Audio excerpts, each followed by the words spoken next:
اللہ اکبر۔ ایک سیدہ پاک کی زندگی کا ایک پہلو اور بھی سن لیجیے۔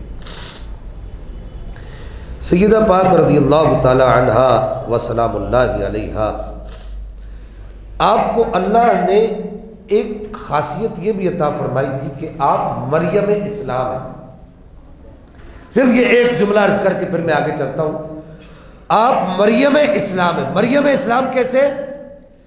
کہ حضرت بی بی سیدہ مریم رضی اللہ تعالیٰ عنہا و سلام اللہ علیہ جو حضرت عیسیٰ علیہ السلام کی والدہ ہے، ان کے پاس حضرت زکریا علیہ السلام جو اللہ کے نبی ہیں، وہ جب آتے ہیں تو وہ دیکھتے ہیں کہ آپ کے پاس بے موسم کے پھل ہوتے تھے، تو آپ پوچھتے تھے کہ یہ کہاں سے آئے؟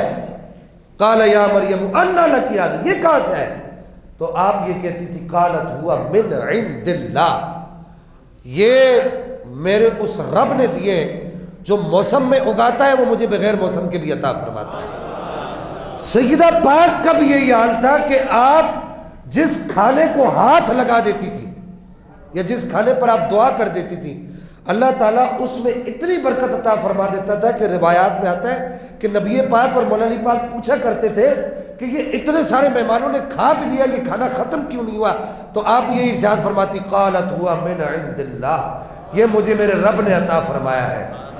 گویا کہ اگر میں یوں کہوں کہ قیامت تک میرے بابا جان کی امت اگر اس کو کھاتی رہے تو یہ چکی سیدہ کی چل رہی ہے۔ سمجھ آئے گی آپ؟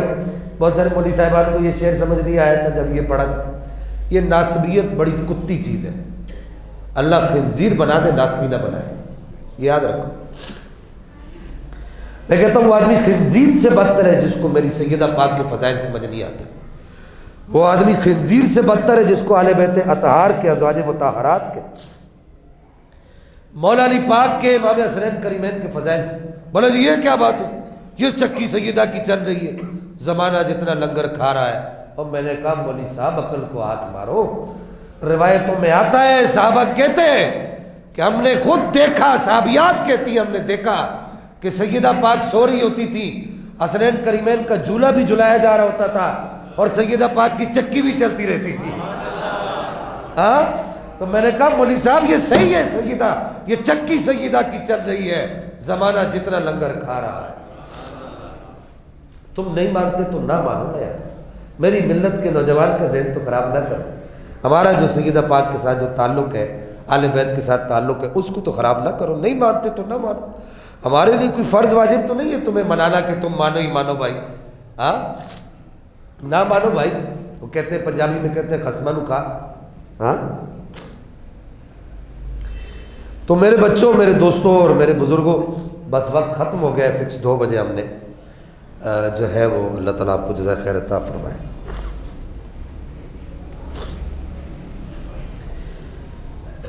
بس آخری بات اس ضمن میں عرض کر دوں کہ سیدہ پاک رضی اللہ تعالیٰ عنہا و سلام اللہ علیہا بیٹھی ہوئی ہے۔ بس ایک بات ایمان والی سن لو، پھر ایک بات اور پھر اپنی بات کو ختم کرتا ہوں۔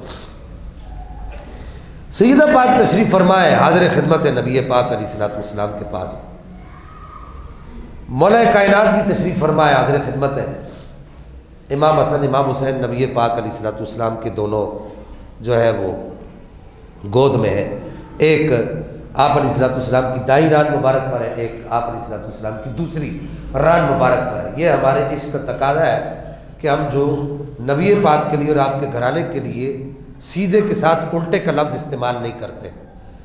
ان کا ہمارے اساتذہ کہا کرتے تھے بیٹا آل بیت کا یہ ہاتھ بھی سیدھا ہے اور آل بیت کا یہ ہاتھ بھی سیدھا ہے۔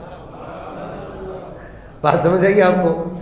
میرے نبی کے اور میرے نبی کے گھر والوں کے دونوں ہاتھ سیدھے ہیں، ہم اس کے لیے دوسرا لفظ استعمال نہیں کر سکتے، تو اس کی جگہ میں یہ کہوں گا کہ دوسری ران مبارک پر امام حسین تشریف فرمائے، اور جو ہے وہ گود مبارک ہے کہ جس گود مبارک میں بیٹھنا اللہ کے فرشتوں کے رش کا سبب ہے۔ ہاں جی، بیٹھے ہوئے دونوں امام حاضر ہیں، نبی پاک علیہ السلام نے چاروں کو دیکھ کر فرمایا سنو، تم اور میں، یعنی تم چاروں اور میں، ہم سب جنت میں ایک جگہ پر ہوں گے۔